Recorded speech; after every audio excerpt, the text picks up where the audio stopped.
एक शहर में एक परिश्रमी, ईमानदार और सदाचारी लड़का रहता था। माता पिता, भाई बहन, मित्र, रिश्तेदार सब उसे बहुत प्यार करते थे। सबकी सहायता को तत्पर रहने के कारण पड़ोसी से लेकर सहकर्मी तक उसका सम्मान करते थे।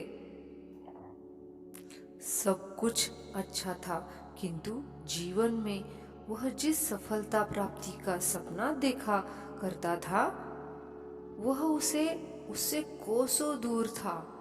वह दिन रात जी जान लगाकर मेहनत करता, किंतु असफलता ही उसके हाथ लगती।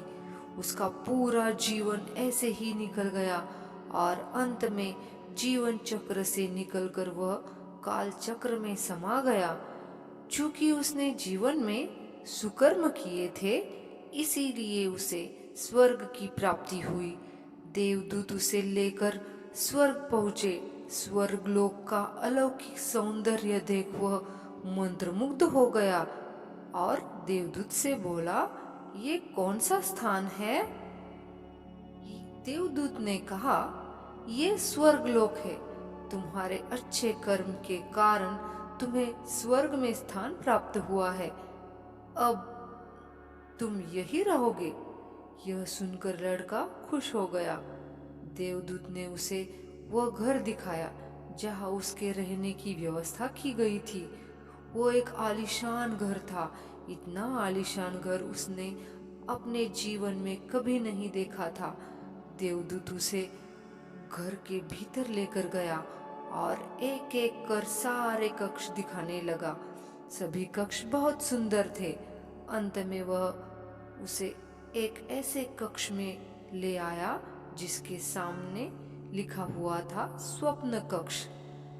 जब वे उस कक्ष के अंदर पहुंचा तो लड़का यह देखकर दंग रह गया कि वहां बहुत सारी वस्तुओं के छोटे छोटे प्रतिरूप रखे हुए थे। ये वस्तुएं जिन्हें पाने के लिए उसने आजीवन मेहनत की थी, किंतु हासिल नहीं कर पाया था।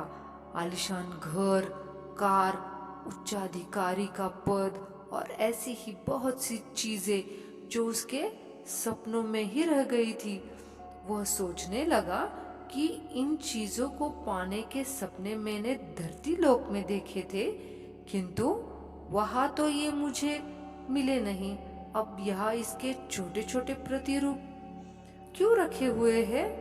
अब वो अपनी जिज्ञासा पर नियंत्रण नहीं रख पाया और पूछ बैठा, ये सब यहाँ इस तरह इसके पीछे क्या कारण है?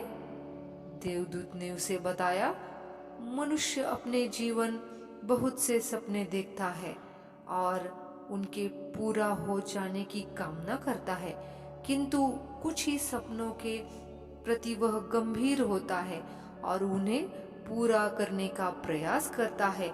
ईश्वर और ब्रह्मांड मनुष्य के हर सपने पूरे करने की तैयारी करते हैं, लेकिन कई बार असफलता प्राप्ति से हताश होकर और कई बार दृढ़ निश्चय की कमी के कारण मनुष्य उस क्षण प्रयास करना छोड़ देता है।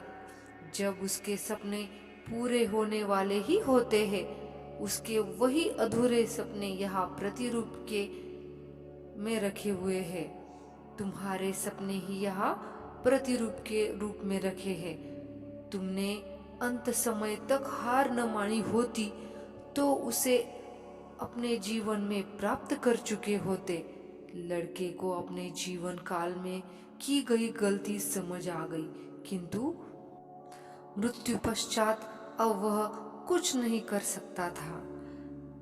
इस कहानी का तात्पर्य यही है, किसी भी सपने को पूर्ण करने की दिशा में काम करने के पूर्व यह दृढ़ निश्चय कर ले कि चाहे कितनी भी मुश्किलें क्यों न आए, चाहे कितनी बार भी असफलता का सामना क्यों न करना पड़े, अपने सपनों को पूरा करने की दिशा में तब तक प्रयास करते रहेंगे जब तक वे पूरे नहीं हो जाते।